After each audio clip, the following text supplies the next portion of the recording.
come to chat about last Saturday's night, where your world champion Teddy Flanagan defended his title for the 5th time.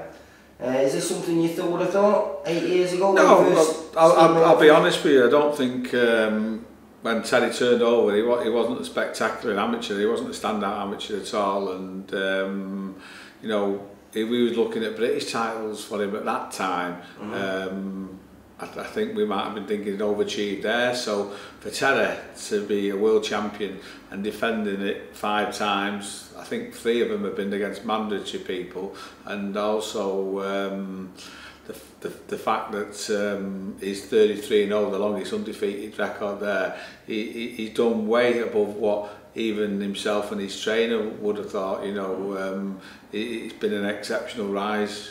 And hopefully he's going to get those unification bouts now that he wants, isn't it, Big? I mean, he's talking about Lomachenko and Mikey Garcia and, you know, Leanes. Yeah, I mean, the good thing about it is they're talking about Teddy Flanagan as well. You know, I was saying to someone only yesterday after the fight on Saturday that he was close to stopping him. You know, at times if Teddy could have just kept doing what he was doing instead of like switching off a little bit, he'd have got a stoppage win against Petrov, and that would have shook the States, you know what I mean? I mean, the news obviously that he's beat Petrov, and I spoke to Robert Diaz, who looks after Linares, and Linares wouldn't fight Petrov, so he was thinking Petrov might come over here and turn Teddy over, but you know, Teddy won that fight comfortable, and we should be all saying what a good result it is.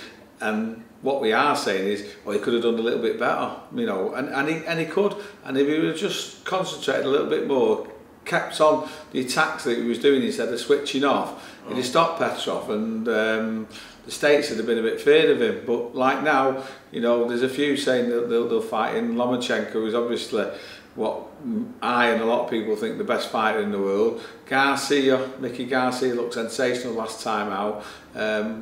Don't know how he ever used to do to the smaller weights, but he did. You know, he looks a big lightweight. And then obviously we've got Linares, who's come over here and schooled Anthony Crolla. You know, I think out of the 3 of them, Linares would be our pick. But you know, I'm going to go and see Frank this week, and we're going to see what offers are on the table. And so hopefully he'll get the big defining fight that he deserves, and win it as well. You know, we're not here just to make numbers up.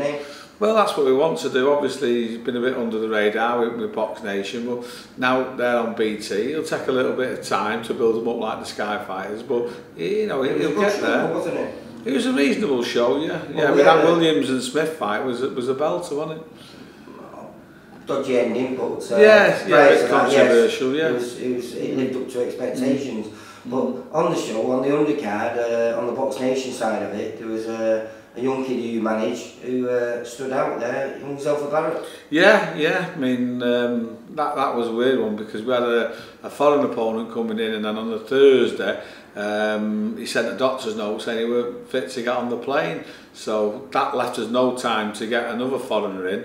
There's not many people at the weight that we can match Zelfa with, and I was on the phone till 9 o'clock on Friday night trying to find someone, and we got a tough light welterweight, and it turned out to be a great learning fight. Yeah, he was the heavier guy, you know, the naturally guy fighting at, you know, 2 weights above what Zelfa fights at. It wasn't, you know what, it meant that Zelfa got the rounds out, because even though he knocked him down on the first, with him being a bigger kid, he got up and wanted to carry on and did try, and it was a good educational fight for Zelfa. But I must say, he looked very good. You know, he looked faster, and he carried his power up at those weights. So I think it shows if we get any super feathers at weights with him, and they want to have a fight, they're going to be in trouble. So obviously Zelfa's made a bit of a statement. First time fighting in a big arena, looked really good, and hopefully titles will be coming very soon.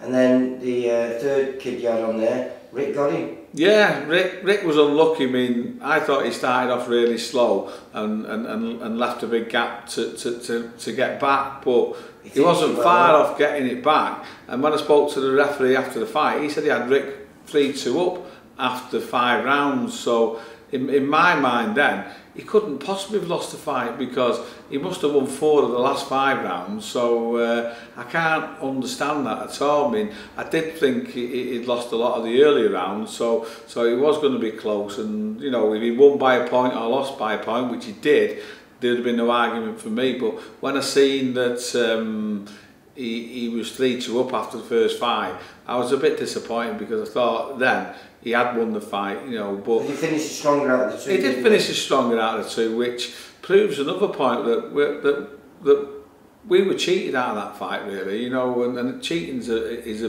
big word, but certainly it wasn't fair that we made the 11 stone on the Friday at the weigh-in, which we was told to do right from the start, and it never changed. And Jimmy coming just a bit under 11.4. Now I spoke to Jimmy, and that's what he was told to do. I since spoke to his management, and I spoke to the promoters, and you know, it was a question of when it wasn't for the title, they said, well, you know, we'll do it 11.4, which is a non-title, but no one told us. And no one went back to them to say, yeah, 11.4 is done. So it was always 11 stone. It should have been 11 stone. So if you noticed in the fight, he did tire Jimmy Keller. And if he'd have took those extra 4 pounds off in the morning the day before, he more than likely would have tired a lot more, which would have meant that Ricky would have probably won that fight. So it wasn't a fair fight, you know. And if you look at the way Liam Smith didn't make the weight the day before, that wasn't a fair fight either, because he should have made 11 stone, and it's not fair.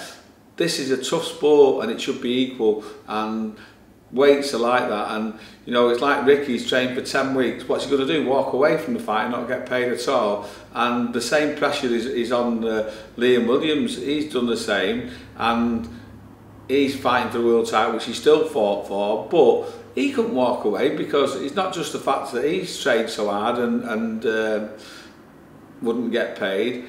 He's fighting for the world title, and he lets Frank Warren and BT Sports down, and with it being the first show, there's a lot of pressure on him. So for Rick and Liam Williams to be put in a position like they were the day before wasn't right. And do you feel there should be a rematch between Liam Smith and Liam Williams? Yeah, of course I do. Yeah, I mean, the ending was controversial as well. I'm not saying Liam Smith butted him on purpose, but it was definitely an head clash, and he wasn't throwing a punch at the time he did it. But you know, Liam Smith was turning the fight around, and you know, they say he would have stopped him, but we'll never know. You know, and we don't know if Liam Williams would have carried on and won on points. You know, you don't know, and I think that's why it should be a rematch, because A, he didn't make the weight, and B, there was a controversial head clash, so it wasn't a convincing win. I'm sure Liam Smith wants to prove that he can beat him, so I think there will be a rematch there. And if Jimmy Keller and Ricky Goddins can be made again, but for the title, well, hopefully for the title. I mean, that should have been for the title, but the ticket sales haven't gone that well, so I can understand that it didn't happen. But I think if Jimmy Kelly and Rick Goddins can be sensible, everyone has seen that fight, they want to see it again, like the Smith and Williams one. I think we can do that, but it'd be nice if there was a title on it. But you know, it's going to have to be at 11 stone. You know, I'm not having them cheated again, because really and truthfully, we should have walked away on Friday and said, no, enough's enough. You know, you can't do this. You've got to be fair in this game. And I think it's happening a lot now, and it's happening too often. Something's got to be done about it. I see. Thanks, mate. Cheers.